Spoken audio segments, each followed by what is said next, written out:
할렐루야. 네. 식사 맛있게 하셨습니까? 네. 이 시간 주일 3부 예배로 하나님께 또 영광 올려드리겠습니다. 온라인으로 예배드리시는 우리 주님의 교회 성도님들 사랑하고 축복합니다.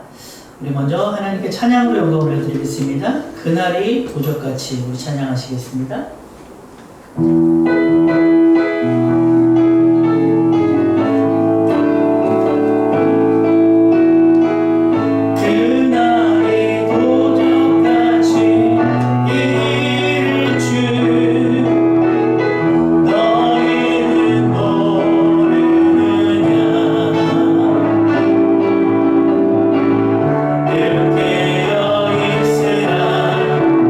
잠들지 말아라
세상의 유혹 속에서도 오직 주님의 거룩한 순결한 신부가 되기를 원합니다. 하나님 저희들과 함께 해주시고 저희들을 아름답게 붙들어 주시고 또 아름답게 또 만들어 주시옵소서. 우리 주여 한번 부르시고 거룩한 주님의 신부가 되기 원합니다. 이러한 마음으로 우리 함께 기도하겠습니다. 주여 하나님, 우리가 이 세상 가운데 살아갈지라도 수많은 조롱과 유혹 속에서도 오직 주님의 그 사랑 때문에, 오직 주님의 그 사랑 때문에 주님의 그 순결한 신부로서 살아가기 원합니다. 하나님, 우리가 세상과 살아가지 않게 하시고 오직 주님을 붙들고 주님의 말을 붙들고 날마다 정말 주님의 거룩한 신부로 아버지 단장되어가고 살아남는 저희들의 믿음이 되게 도와주시옵소서. 하나님 감사합니다. 이 시간도 오직 주님을 사모하는 마음으로 저희들 모였습니다.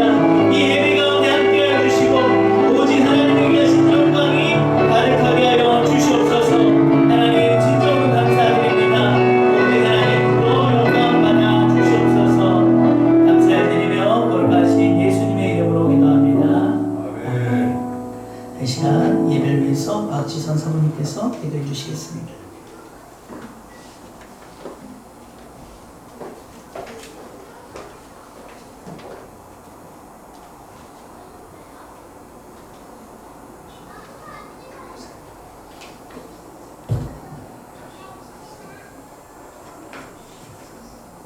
기도하시겠습니다.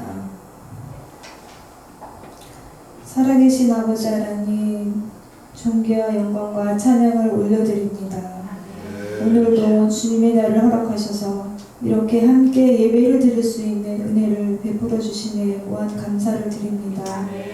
보잘것없는 저희들을 긍휼히 여겨주셔서 예수님을 통하여 구원을 베풀어 주신 사랑에 오직 감사할 수밖에 없는데도 불구하고 우리의 삶에 있어 진정 주님을 바라보지 않고 내 마음대로 생각하고 행동했던 모든 추악한 죄들을 이 시간 고백합니다. 주님, 불쌍히 여기시고 주님 오실 그날까지 믿음을 끝까지 지킬 수 있도록 전신갑주를 입혀주시길 간절히 원합니다. 늘 애쓰고 헌신하는 목사님들과 교육자님들 더욱 영육간의 강건함을 부어주셔서 모든 성도님들과 협력하여 선을 이루는데 부족함이 없는 아름다운 주님의 교회로 세워주옵소서. 말씀 전하시는 이경상 목사님께도 성령이 임재하여 능력의 말씀과 함께 주님이 주시는 크신 은혜를 받고 돌아가는 축복의 시간이 되게 하실 줄을 간절히 믿으며 예수 그리스도 이름으로 감사하며 기도하옵나이다.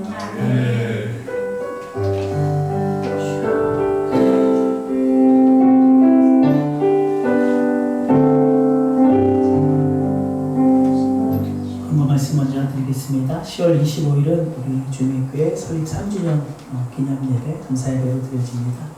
11시 예배, 2시 예배, 4시 예배 이렇게 3번에 걸쳐 드려지고 25명 정도는 드릴 수 있기 때문에 여기 계신 분들 한 분도 빠짐없이 각자 시간 되시는 그 예배에 꼭 참석해 주셔서 자리를 빛내주시고 우리 주님의 교회가 더 견고하게 세워질 수 있도록 기도해 주시기를 축복합니다.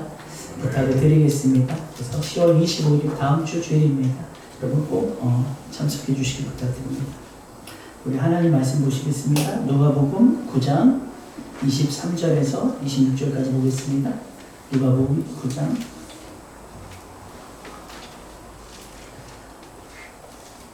23절에서 26절 말씀입니다. 우리 다 같이 한 목소리로 합독하시겠습니다. 시작. 또 우리에게 이르시되 아무든지 나를 따라오려거든 자기를 부인하고 날마다 제 십자가를 지고 나를 따를 것이니라. 누구든지 제 목숨을 구원하고자 하면 잃을 것이요 누구든지 나를 위하여 제 목숨을 잃으면 구원하리라. 사람이 만일 온 천하를 얻고도 자기를 잃든지 빼앗기든지 하면 무엇이 유익하리요. 누구든지 나와 내 말을 부끄러워하면 인자도 자기와 아버지와 거룩한 천사들의 영광으로 올 때에 그 사람을 부끄러워하리라. 아멘. 찬송가 175장은 마태복음 25장 말씀의 찬양 가사가 찬양 가사로 이루어진 그런 찬송가인데요. 가사의 내용을 보면 신랑 되신 예수께서 다시 오실 때 밝은 등불 들고 나갈 준비가 됐느냐 주를 나와 맞이라는 소리 들릴 때 기뻐하며 주를 맞이할 수 있느냐. 항상 깨어 기도하며 거룩한 기름 준비하지 않고는 주를 맞지 못하니 예비하고 예비하라. 밝은 등불 들고 주님 맞을 준비하라. 이러한 대충 가사의 내용입니다. 이런 복음서는요, 예수 그리스도에 관한 책이고 각 복음서에서 묘사하고 있는 주님을 보면 왕으로 오신 주님, 또 고난받는 종으로 오신 주님, 또 인자로 오신 주님, 그리고 성육신하신 주님, 말씀의 주님, 이런 식으로 여러 가지로 나타납니다. 그리고 다시 오실 주님의 재림의 주님에 대해서는요, 신랑으로 오실 주님이라고 가장 많이 표현하고 묘사되고 있습니다. 자, 그러면 왜 다시 오실 주님에 대해서는 신랑으로 오시는 주님이라고 말할까요? 자, 초림의 주님, 유대 땅에 오셨던 그 주님은 인류의 죄사함을 위해 오신 주님이세요. 그렇기 때문에 그러한 성격과는 분명히 좀 다시 오실 주님은 다르기 때문이에요. 다시 말씀드리면 처음 이 땅에 오신 주님은 죄인된 우리의 죄 문제를 해결해 주시기 위해서 오신 것이 그 주 목적이었습니다. 그러나 다시 한번 오실 주님은요, 더 이상 우리의 죄 문제를 해결하기 위해 오신 분이 아닙니다. 이제는 죄사함을 받고 신앙의 완성을 이루어가는 자, 그리고 성령의 열매를 맺는 자들을 위해 오시는 것이 바로 그분의 목적입니다. 내가 거룩하니 너희도 거룩하라 하신 말씀과 같이 거룩한 자, 거룩한 신부를 찾으러 온 것입니다. 그런데 안타까운 것은요, 오늘날 우리 기독교인들이 예수 믿으면 천국 간다, 구원받는다, 이 교리를 담보로 해서 그 신앙이 오히려 정체가 되고 나태해지고 안일해졌다는 겁니다. 날마다 구원의 완성을 이루기 위해서, 날마다 그 구원의 완성을 이루기 위해서 우리가 달려가야 하고, 또 그 다시 오실 주님을 맞이하기 위해서 거룩한 신부로 단장하는 성도들이 그리 많지 않다는 것이 좀 안타까운 현실입니다. 그래서 우리 주님의 교회 성도님들은 그러한 가운데에서 주님이 찾으시는 거룩한 신부, 주님이 찾으시는 그 한 사람이 되시길 예수님의 이름으로 축복합니다.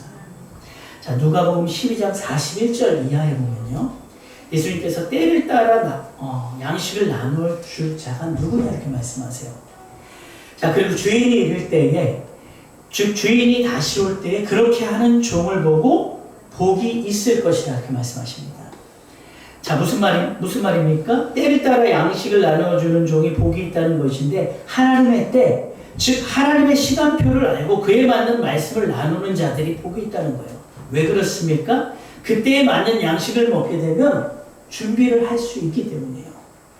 특히 주님이 이 말씀하시기 바로 전에 무슨 말씀을 하셨냐면요, 너희도 준비하고 있으라 생각하지 않을 때 인자가 오리라, 이 말씀을 하셨어요. 그래서 주님은 재림을 준비하고 대비하라는 이 말씀을 하신 거죠. 자, 그래서 주님의 오심을 준비하고 대비하는 것이 바로 때를 따라 양식을 나누는 일이라는 거예요. 즉 주님의 재림에 대한 말씀을 전하고 소망하고 기도할 때 그러한 자들이 뭐가 있다는 겁니까? 복이 있다는 겁니다. 자, 여러분 생각해 보십시오. 주님의 재림에 대해 전혀 생각하지 않고 언급하지 않고 무관심한 자들이 어떻게 주님의 재림을 준비하겠습니까? 그래서 반대로 주님이 더디 오리라 생각해서 전혀 주님의 재림에 대해 언급하지 않고 준비하지 않고 대비하지 않는 자들, 주님이 언제는 오신다 하지 않았냐? 야, 2000년 전에도 주님 오신다 했다. 근데 아직도 오지 않았냐? 우리 살아있을 동안 주님 오시겠냐? 이런 식으로 재림에 대해 무관심하고 부정적인 반응을 보이는 자들에 대해서 주님은 심히 때리고 신실하지 아니한 자들이 받는 벌에 처하게 된다고 엄중하게 경고를 하시는 걸 볼 수가 있어요. 자, 예수님께서 유대인들을 향해서요, 너희가 천지의 기상은 분별할 줄 알면서 어찌 이 시대는 분별하지 못하느냐 이렇게 책망을 하셨어요. 그들이 하나님의 백성이라 하면서도, 자기들이 하나님의 선민이라 이렇게 자부하면서도 하나님의 계획과 때를 모르고 그에 합당한 신앙이 되지 못했기 때문입니다. 자, 그들은 예수 그리스도 곧 메시아를 통해 율법의 완성을 이루고 또 복음을 시작하신 이 사실을 전혀 알지 못했어요. 율법은 참 형상이신 예수 그리스도가 오시기 전까지만 그 효력이 있다는 것을 아예 몰라서 그들은 예수님이 오셨음에도 불구하고 계속 율법에만 머물러 있는 거예요. 그 장로들의 전통과 자기들의 그 전통과 사람의 계명을 지키면서 율법주의에 젖어 있는 겁니다. 즉 율법의 선생이라는 자들이 때를 따라 양식을 전혀 나누어 주지를 못했다는 겁니다. 그러니까 그들의 신앙이 어떻게 되어버렸습니까? 외식의 신앙이 되었죠. 그들이 만일 때를 따라 양식을 나눠줬더라면요, 세례 요한과 같이 회개하라 천국이 가까이 왔다 이렇게 외쳤을 거예요. 영적으로 끼어있는 신앙이 되어서 결코 외식적인 신앙이 될 수가 없는 겁니다. 지금도 마찬가지입니다, 여러분. 이 시대가 진정 마지막 때라고 여러분 믿으십니까? 그러면 여러분 준비하시기 바랍니다. 주님이 찾으시는 참된 믿음으로 준비하시길 축복합니다. 주님께서는 오늘 본문 말씀을 통해서 주님이 찾으시는 거룩한 신부가 되기 위해서 어떻게 준비해야 되는지 명확하게 우리에게 말씀하고 계십니다. 본문 26절 후반부에 보면요, 인자도 자기와 아버지와 거룩한 천사들의 영광으로 올 때 그 사람을 부끄러워하리라 이렇게 말씀하셨어요. 그 주님은 당신이 다시 올 때의 신앙에 대해 이렇게 말씀하고 있는 거예요. 우리 다 같이 한번 23절 한번 읽어볼게요. 23절 시작. 또 무리에게 이르시되 아무든지 나를 따라오려거든 자기를 부인하고 날마다 제 십자가를 지고 나를 따를 것이니라. 여러분 주님 다시 오실 때 찾으시는 이 거룩한 신부가 되려면요, 가장 중요하고 가장 기본적인 것이 바로 자기를 부인하는 신앙입니다.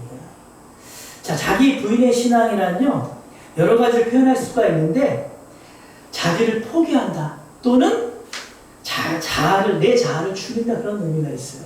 그래서 한마디로 말하면 내가 없다는 뜻이에요. 제가 목회자로 소명받을 때 주님께서 제게 말씀하셨던 분명한 음성 중에 하나가 네가 죽으면 많은 사람이 산다 이 말씀하셨어요. 제가 목회자로 주님께 소명받을 때 이렇게 너무나 분명하게 네가 죽으면 많은 사람이 산다 이런 말씀하셨어요. 자, 그리고 제가 전에도 한번 간증했죠. 교회 강대성 앞에서 찬양 인도를 하려고 서 있는데 교수형을 집행할 때 사용하는 밧줄이 제 머리 위에 턱하니 보이는 거예요. 그러더니 또 한 번 음성이 들립니다. 빨리 올라가 목매달려라 이런 음성이 들려요. 그리고 물론 꿈이었죠. 꿈에서 제가 정신이 번쩍 들었겠는데 주님께서는 내가 죽어야만 영혼들을 살릴 수 있다는 하나님의 메시지를 주신 거죠. 자, 그런데 제가 지금까지 신앙생활을 해보니까요, 저도 모태 신앙이었고 주님을 제가 본격적으로 인격적으로 만난 것은 이제 29살 때 청년 때 만났는데 그때부터 지금까지 신앙생활을 해보니까요, 내가 죽고 나를 부인하는 일이 가장 어렵습니다. 아마 여러분도 마찬가지실 거라 믿습니다. 디모데후서 3장에 보면요, 말세에 고통하는 때가 이르고 사람들의 이 여러 가지 악한 모습들이 드러나는데 그중 첫 번째가 사람들이 자기를 사랑한다고 합니다. 자, 주님은 주님을 따르기 위해서는, 주님의 거룩한 신부가 되기 위해서는 자기를 부인하라고 말씀하시는데, 말세가 되면 이 마지막 때에 사는 사람들은 자기를 더 사랑하게 된다는 거예요. 주님의 말씀과 정반대죠. 참 이상하죠? 신랑은 자기를 부인하고 죽여서, 신랑 대신 예수님은 자기를 부인하고 죽여서 온 인류를 사랑하셨는데, 말세의 사람들은 신랑과는 다르게 오히려 자기를 더 사랑한다는 거예요. 자, 여러분 오늘 오후에 2부 예배 때, 오늘 오전에 이제 2부 예배 때 말씀과 같이 자기보다 주님을 더 사랑하고 자기보다 가족을 더 사랑하는 여러분 되시길 축복합니다. 자, 오전에 저도 참 많은 은혜를 받았는데 여러분 많은 사랑에 고백하시기 바랍니다. 자, 루마니아의 리처드 곰브란트라는 목사님 계셨어요. 자, 이분은 살아있는 순교자라고 불리시는데요. 신학대학 교수셨고요. 그는 나치가 이제 루마니아를 침공했을 때에 유대인이라는 이유로 모든 가족들을 다 잃었어요. 자, 얼마 지나지 않아 루마니아가 이제 공산화되자 지하 조직을 만들어가지고 복음 전하는 일에 아주 열심히 나가셨어요. 자, 그럼 그러다 1948년에 이제 붙잡혀서 15년 동안 옥살이를 하게 되셨는데, 그 고통은 이루 말할 수 없었죠. 처음 3년은 지하 독방에 갇혀 있으면서 말벗도 없고 책도 없이 그렇게 지내셨어요. 심지어는 새소리도 들을 수 없고 정말로 풀 한 포기도 볼 수 없는 그 지옥 같은 그 환경에서 아주 또한 굶주림에 시달렸습니다. 매일 주는 그 감자 껍질로 만든 그 스프도 제대로 먹지 못했고 정말 빵 한 조각 겨우 먹는 걸로 겨우겨우 목숨을 연명했어요.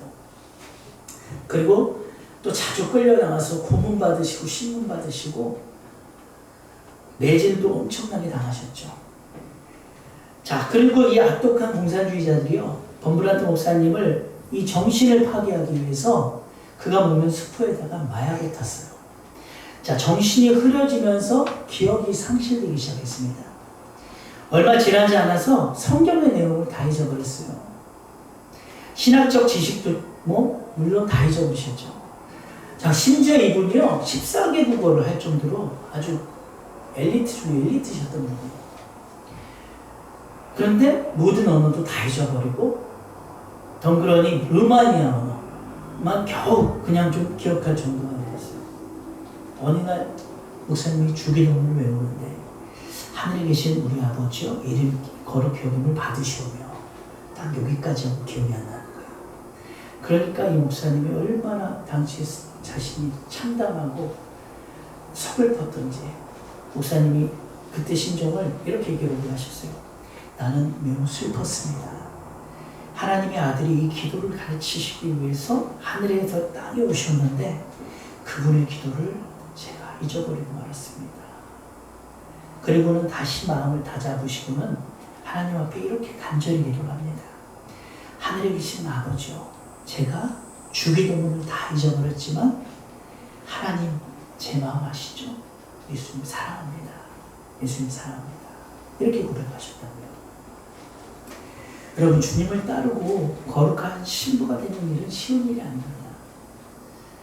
내가 나를 죽이는 일이 어렵기 때문에 하나님은 우리에게 계속해서 말씀을 주시는 거예요. 우리에게 계속해서 성령 충만함을 입으라는 거예요. 내 안에 이 정욕과 탐심과 이 교만과 나의 모든 그 인간적인 이 기질들을요, 내 스스로 죽일 수 없기 때문에 하나님께서 말씀과 성령을 보내주신 거예요. 죽으라. 그래서 거룩한 신부가 되는, 주님을 따르는 거룩한 신부가 되는 것은 결코 쉬운 일이 아니에요. 그런데 우리가 나를 죽이라고 주시는 이 말씀을 여러분 머리에 지식으로만 쌓게 되면요, 이 말씀으로 나를 죽이는 게 아니라 오히려 내 의로움이 더 강해지고 더 살아나서요 상대를 죽일 수가 있어요. 누가 그랬습니까? 유대의 바리새인들이 그랬어요. 상대를 죽이고 오히려 예수를 핍박하는 자들이 되어버렸어요. 내가 신앙생활 누구보다도 잘하고 있다는 그 오류와 착각에 빠져버린 거죠. 그래서 신랑이 좋아하는 신부의 아름다움이라고는 그들에게서 전혀 찾아볼 수가 없었습니다. 그래서 우리가 성령의 충만함과 성령의 인도를 꼭 받아야 되는 겁니다.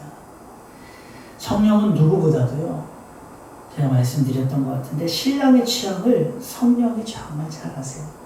신랑이 좋아하고 정말 반할 모습으로 자기를 부인하고 자기 십자가를 지고 따르는 이 거룩한 신부의 모습으로 단장시켜 주는 것이 바로 성령이 하시는 일이에요.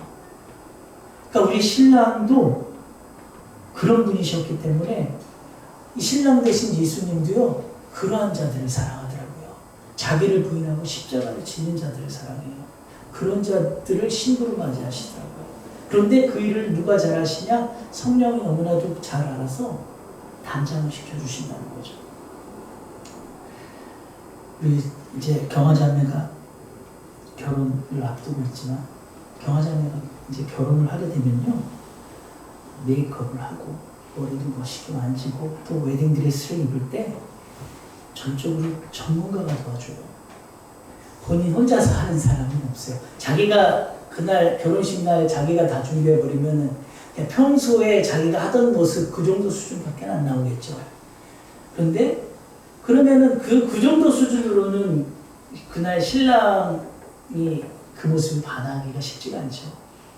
그러나 전문가가 도와주면요 정말로 신랑이 뿅 갈 정도로 아름다운 모습으로 바뀌어버려요. 그래서 여러분이 신랑의 이 멋있는 그 수준에, 신랑은 되게 멋있게 단장을 했는데 우리는 너무나도 초라한 신부의 모습이면 뭔가 밸런스가 맞지 않고 어울리지가 않아요. 이처럼 성령의 도움 없이는요, 신랑 예수께서 정말로 좋아하시는 그 모습으로 바뀌기가 어렵습니다. 신랑이 좋아하는 거룩한 신부의 삶은요, 바로 자기를 부인하고 자기의 십자가에 지는 그런 모습이에요. 사실 자기를 부인하지 않은 자가 어떻게 자기 십자가를 집니까? 자기 십자가를 진다는 건요, 바로 진리의 길을 걷는다는 의미예요. 예수님도 자기를 부인하고 오로지 하나님의 뜻에 순종해서 자기의 십자가를 지시지 않았습니까? 이처럼 우리도 자기를 부인할 때, 나 자신을 부인할 때에 이 십자가의 길, 진리의 길을 갈 수가 있는 겁니다. 이것이 바로 거룩한 신랑을 닮은 신부의 모습인 것을 여러분 꼭 기억하시기 바랍니다. 자, 그리고 주님 24절에 이렇게 말씀하세요. 우리 한번 다 같이 24절 한번 읽어보겠습니다. 시작. 누구든지 제 목숨을 구원하고자 하면 잃을 것이요 누구든지 나를 위하여 제 목숨을 잃으면 구원하리라. 자, 23절에 자기 부인이요, 내적 자아의 죽음을 말한다면, 지금 읽은 이 말씀은요, 외적 순교까지 요구하시는 그런 신앙이에요. 주님을 위해서 목숨까지도 기꺼이 드릴 수 있는 이 순교의 신앙이야말로 거룩한 신부로서의 그런 자질 아니겠습니까? 구약의 선지자들도 그랬고요, 신약의 사도들도 다 그랬습니다. 그들이 다 자기의 목숨도 아끼지 않고 순교한 신앙이었던 것을 너무나 잘 알고 있지 않습니까? 자, 일본에서 있었던 이러한 한 가지를 소개하겠습니다. 26명의 죄수들이 유죄 판결과 사형 언도를 받은 뒤에 아주 조잡하게 만들어진 그 십자가들이 나란히 서 있는 곳으로 끌려왔습니다. 자, 그들은 그리스도를 따른다는 혐의로요, 3개월 전에 도쿄에서 체포된 그리스도인들이었어요. 그 중에는 이바라기 쿤이라는 소년도 함께 있었습니다. 그때 관리한 사람이 쿤의 나이가 너무 어린 것을 보고 그를 대열해서 이렇게 제외시키고 설득을 합니다. 얘야, 너는 아직 나이가 어리니 신앙을 부인하고 목숨을 건지는 게 어떻겠니? 자, 그러자 쿤이 그 관리의 눈동자를 아주 응시하면서 확신에 찬 그런 어조로 이렇게 말합니다. 그것보다는 나리께서 그리스도인이 되는 게 더 나을 것입니다. 그러면은 나리가 저와 함께 천국에 갈 수 있을 테니까요. 이렇게 말을 하는 거예요. 자, 그 관리는 이 어린 소년의 이 신앙에 아주 감탄해서 멍하니 바라보고 있었어요. 그리고 마침내 쿤이 묻습니다. 나리, 어떤 것이 제 십자가입니까? 이 당황한 관리가요, 26개의 그 십자가 중에서 가장 작은 것을 가리킵니다. 그러자 쿤은 자기 십자가를 달려가더니 그 앞에 무릎을 꿇고 그 십자가를 끊어안습니다. 그리고 마침내 병사들이 소년의 그 손과 발을 십자가에 못 박기 시작했을 때 소년은 단 한마디도 비명을 지르지 않고 주님께로 담대하게 갔던 것을 볼 수가 있습니다. 이것은 1596년 오래전 일이에요. 11월 23일 26명의 그리스도인들이 십자가에 달려 순교한 이 사건이에요. 근데 일본 기독교의 이 사건을 계기로 일본 기독교의 혹독한 박해의 시작을 알리게 되었어요. 이후 한 70년 동안 거의 100만 명 이상이 되는 일본의 그리스도인들이 믿음을 지키기 위해 순교를 한 걸 볼 수가 있습니다. 자, 그런데 그 가운데서요, 그리스도인들이 12살밖에 되지 않았지만 영적으로 누구보다 성숙했던 이 쿤을 따라서 자기 십자가를 꼭 껴안고 죽음을 맞이했다는 겁니다. 자, 한 가지 더 말씀드릴게요. 필리핀에서 있었던 일입니다. 어떤 어린 소녀가 퉁퉁 부르튼 입술로 간신히 입을 열어서 말을 합니다. 제 드레스 좀 주세요. 그때 입었던 그 드레스를 옆에 두고 싶어요. 제 드레스 좀 주세요. 하고 이렇게 말을 합니다. 그 순간 침상을 에워싸고 있던 그리스도인들은 아주 슬픔에 잠겨버렸어요. 소녀의 장기 손상이 너무 심해서 그 의사들도 더 이상 손을 쓸 수가 없었던 거예요. 흰 눈처럼 새하얀 그 드레스는 그 소녀가 몇 주 전에 그리스도 예수 안에서 새 생명을 얻고 순결한 삶을 시작하기로 그런 결단을 하였을 때 이 성도들이 같은 교회에서 교인들이 그 드레스를 선물한 것이었어요. 자, 그런데 이 아이의 아버지가 자기 딸이 그리스도를 따르기로 결심한 것이 아주 못마땅했어요. 어느 날 밤 이 아이의 아버지가 잔뜩 술에 취해서 이 아이를 구타하기 시작합니다. 그리고 무차별적으로 때리는 것도 모자라서 그 어린 아이의 몸을 짓밟고 걷어차고 나가서 뒤지라 하면서 그 아이를 집 밖에 거리로 버려버렸어요. 두둑을 패가지고. 자, 그러니까 소녀가 교회에 나오지 않자 이제 그리스도인 친구들이 막 찾아 나섰겠죠. 그리고 몇십 년간이 지난 뒤에 피와 흙으로 범벅이 된 그 드레스에 덮여서 정신을 잃어버린 이 소녀를 발견하게 됩니다. 그들은 소녀를 즉시 병원으로 데려왔지만 장기 손상이 너무 심해서 아주 위독한 상태였어요. 그런 아이가 지금 병상에 누워서 드레스를 찾고 있는 거예요. 교인들이 그 드레스는 이제 못 입게 됐어. 혹시라도 이제 이 아이가 그 드레스를 보면서 여린 마음이 하염없이 무너질까봐 이제 가급적 화제를 다른 곳으로 돌리려고 그 드레스 이제 못 입게 됐어. 이렇게 그러고 있는 찰나에 그 소녀가 이렇게 고백을 합니다. 제발요, 그 옷을 제가 예수님께 보여드리고 싶어요. 예수님께서는 저를 위해 기꺼이 피를 흘리셨어요. 그래서 저도 예수님을 위해 기꺼이 피를 흘렸다는 것을 알려드리고 싶어요. 그렇게 말하고 소녀가 이제 주님 품으로 떠났다고 합니다. 여러분, 우리가 지금 그리스도의 거룩한 신부가 되어가고 있는지를 확인하려면요, 한 가지 질문을 던지면 됩니다. 나는 어제보다 오늘 예수님을 더 닮아가고 있는가? 이렇게 자문해 보면 되는 겁니다.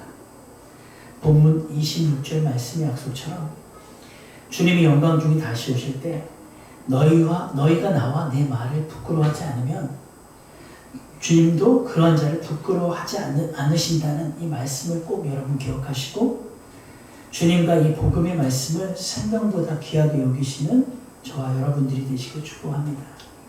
그리고 거룩한 우리가 신부로 단장이 되어서 내 어여쁜 자야, 내 사랑하는 자야, 나와 함께 가자 하는 그 주님의 음성을 들으시고 칭찬과 인정을 받으시는 여러분 되시길 다시 한번 축복합니다.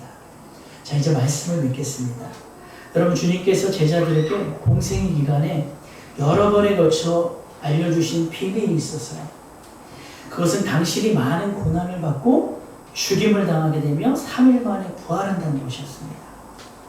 주님은 이 비밀을 유대의 모든 사람들에게 알려주신 것이 아니라 오로지 제자들에게만 특별히 알려주셨다는 겁니다. 사실 예수님의 죽으심과 부활은요, 구약에 이미 선지자들을 통해서 예언되었음에도 불구하고 그 시대에는 그렇게 그것이 비밀이 되었다는 거예요. 그런데 지금은 어떻습니까? 이 사실이 더 이상 비밀이 아닙니다. 예수님의 죽으심과 부활에 대해 모르는 기독교인들이 어디 있습니까? 주일학교 학생들 다 아는 사실이에요. 그러면 여러분, 우리가 정말 진지하게 생각해 봐야 될 것은요, 주님의 재림 또한 성경에 기록되었음에도 불구하고 이 시대의 성도들에게 그것이 비밀이 되고 있지는 않느냐는 겁니다. 우리가 그것을 믿고 소망하고 기다리며 준비하지 않는다면요, 예수님 초림 당시에 수많은 무리들에게 예수님의 죽으심과 부활이 비밀이 되었던 것처럼 어쩌면 주님의 재림 또한 우리에게 그렇게 될 수 있다는 겁니다. 그래서 우리는 오늘 말씀을 통해 때를 따라 나누는 양식을 나누는 자들이 복이 있으며, 또 이를 위해 자기를 부인하고 날마다 자기 십자가를 지고 자기 목숨까지도 아끼지 않으며 주님을 따르는 거룩한 신부가 되어야 한다는 이 사실을 깨닫고 결단하기를 원합니다. 거듭 강조하지만 다시 오실 주님은요, 더 이상 고난의 주님으로 오시지 않습니다. 영광의 주님으로 신랑으로 오시는 주님이심을 여러분 꼭 믿으시기 바랍니다. 그러면 그 신랑으로 오시는 주님 앞에 우리 또한 거룩한 신부가 되지 않고는 그분을 맞이할 수가 없습니다. 그래서 여러분이 꼭 말씀과 성령 충만하심으로 여러분의 심령과 여러분의 삶을 아름답게 단장하시는 거룩한 신부가 되시기를 예수님의 이름으로 축원합니다. 기도하시겠습니다.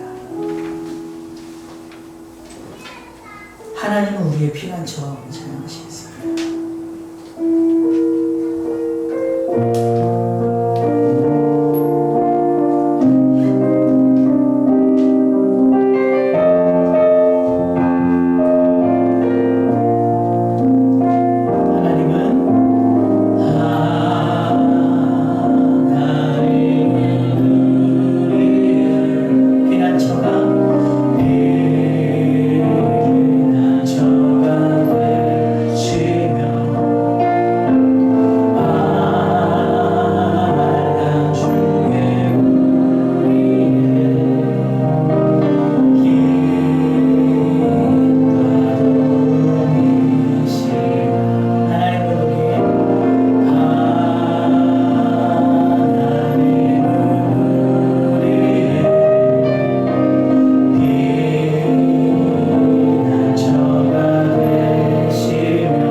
그것을 알고도 전하지 않는 자는 심히 많이 맞을 것이고, 그걸 모르고 준비하지 않는 자도 적게 맞을 것이라고 말씀하셨어요. 그러나 그것을 알고 준비시키고 그에 맞는 양식을 주는 자는 복이 있을 것이라고 말씀하셨어요. 우리에게 남은 것이 무엇입니까, 여러분? 지금 우리가 우리의 문제, 우리의 삶의 문제를 놓고 여러분 삶에 축복받기 원합니다. 여러분 삶이 형통하기 원합니다. 이것만을 외친다면요, 저는 주님께 아마 힘이 많이 맞는 종이 될 것 같아요. 그래서 저는 주님의 때와 그 때에 맞는 양식을 여러분들에게 선포할 수밖에 없는 겁니다. 사실 재림에 관해 말씀하는 것은 너무나도 당연한 것임에도 불구하고 오늘날 재림에 대해 말씀하면요, 사람들이 별로 좋아하지 않아요. 별로 달가워하지 않습니다. 그래도 저는 하나님의 종이기 때문에 이 말씀을 선포하려고 합니다. 여러분, 그래서 이제는 거룩한 신부로 준비되어져야 되는 그런 때임을 여러분들에게 말씀드리고 싶습니다. 이제는 어린아이와 같은 신앙에서 우리가 벗어나야 합니다. 오늘 11시 예배 때 목사님 정말 주님을 사랑하는 고백, 오직 사랑만이, 가정에서도 교회에서도 사랑만이 답이라는 그 말씀을 꼭 기억하시고, 정 우리 안에 정말 주님을 향한 그 사랑, 예수 그리스도의 사랑이 우리 안에, 가정 안에, 교회 안에 차고 넘쳐야 되는 때인 줄 믿습니다. 그것은 우리의 힘으로 되지 않습니다. 오직 성령께서 우리를 만들어 주실 때가 한다는 겁니다. 여러분, 이 소망을 가지시고 우리 한번 기도했으면 좋겠습니다. 하나님, 이제 우리가 진정 거룩한 신부가 되기 원합니다. 내가 생각하기에 거룩한 신부가 아니라 주님이 보실 때 거룩한 신부로 단장되기 원합니다. 나는 오로지 말씀에 의해서 살아가고 성령이 인도하시는 대로 살아가는 그러한 거룩한 신부가 되기 원합니다. 하나님, 내가 내 신앙을 포장하지 않게 하시고 내가 내 자신을 치장하지 않게 하시고 전문가이신 신랑 성령의 그 도움을 받아 아름답게 변화되어가는 우리의 모습이 되게 하여 주시옵소서. 다시 오실 주님, 거룩하신 신랑의 모습으로 오실 때에 그분을 우리가 온전히 영접할 수 있는 그러한 신부의 신앙이 될 수 있도록 우리 이 시간 주여 한번 부르시고 우리 간절히 한번 기도하겠습니다. 주여, 하나님 아버지 감사합니다. 하나님, 우리가 정말 주님의 거룩한 신부가 되기 원합니다. 하나님, 정말 이 시대 때를 따라 나누어줄 그 양식을 나누는 자가 누구냐 하며 주님이 깊은 탄식을 하고 정말 그러한 자에게 복이 있으리라 말씀하시며 주님이 더디오리라, 주님이 언제 오시겠느냐 하며 준비하지 않고 대비하지 않은 그러한 자를 향하여 심히 큰 거리에 처하게 될 것을 아버지 말씀하신 이 경고의 말씀을 우리가 엄중하게 받아들이기 원합니다. 언제까지 우리가 어린아이의 신앙에 머물지 않게 하시고 하나님, 우리가 언제까지나 정말 하나님 우리에게 축복해 주세요. 하나님 우리의 물질이고 하나님 우리 삶의 이 복을 위해, 이 삶의 기적을 위해 아버지 하나님께 간구하는 그런 신앙에서 벗어나 정말로 주님 어서 오시옵소서. 주님을 간절히 기다립니다. 주님 만나기를 원합니다. 바로 이러한 신앙으로 우리가 변화되어 갈 수 있도록 정말 주님을 간절히 소망할 수 있는 우리의 믿음이 되어갈 수 있도록 하나님 역사해 주시옵소서. 우리 안에 정말 주님을 향한 그 사랑이 정말로 친구가 신앙을 사랑하는 것과 사랑하는 것처럼 그 뜨거운 사랑이 우리 속에 있게 하여 주시옵소서. 하나님, 우리의 신앙을 한번 점검해보게 하시고 정말 내가 주님을 정말 그토록 뜨겁게 사랑하고 있는지, 정말로 다시 오실 그 주님을 간절한 마음으로 기다리고 있는지 우리의 신앙을 점검해보게 하시고 정말 나를 부인하고 내 십자가를 지며 정말로 기꺼이 목숨도 아끼지 않은 그러한 신앙으로 변화되어 갈 수 있는 우리의 믿음이 되기를 도와주시옵소서. 하나님 아버지, 오늘의 이 말씀을 우리가 아버지 듣고만 그치지 않게 하시고 이 말씀이 우리 안에 귀한 생명이 되어 우리가 정말로 준비할 수 있는, 대비할 수 있는 신앙이 되기를 도와주시옵소서. 하나님 아버지, 인도하여 주시옵소서. 하나님, 간절한 마음으로 주님을 애타게 사모하는 저희들 되기를 도와주시옵소서. 하나님, 우리의 신앙을 돌아보게 하시옵소서. 우리가 혹여라도 주님과 멀어졌습니까? 우리가 믿음에서 멀어졌습니까? 하나님, 우리가 더욱더 주님을 사모하고 주님께로 가까이 나아올 수 있는 다시금 아버지 우리의 그 첫사랑, 주님을 사랑했던 그 뜨거운 첫사랑을 회복하게 하여 주시고 정말 나의 사랑하는 자야, 나의 어렵은 자야, 나의 사랑하는 친구야 하는 그러한 주님의 음성을 들을 수 있는 저희들의 믿음 되게 하여 주시옵소서. 하나님 아버지, 우리 신앙이 아버지 이론적이거나 지식적이지 않게 하시고 정말로 우리 속에서 성령이 뜨겁게 역사하시는 그러한 신앙이 될 수 있도록 우리 한 사람 한 사람을 붙들어 주시고 우리 주님의 교회를 붙들어 주시옵소서. 하나님 감사합니다. 감사합니다. 우리를 한 사람 한 사람 붙들어 주시옵소서. 우리 한 번 더 기도하겠습니다. 10월 25일에 있을 우리 설립 또 3주년 예배위에 우리 기도하기 원합니다. 이 행사가 하나님이 기뻐하시는 천국 잔치 되게 하시고 하나님이 기뻐 받으시고 정말 축복하실 수밖에 없는, 복을 내려주실 수밖에 없는 그러한 예배가 될 수 있도록 우리가 간절히 기도하기 원합니다. 그리고 그날에 정말 많은 자들이 주님께 나와 정말로 하나님을 만나고 정말 믿음을 시작할 수 있는, 또는 믿음을 회복할 수 있는, 자, 주님을 경험하게 되는 그 놀라운 축복이 임하게 하여 주시고, 우리 주님의 교회가 더욱더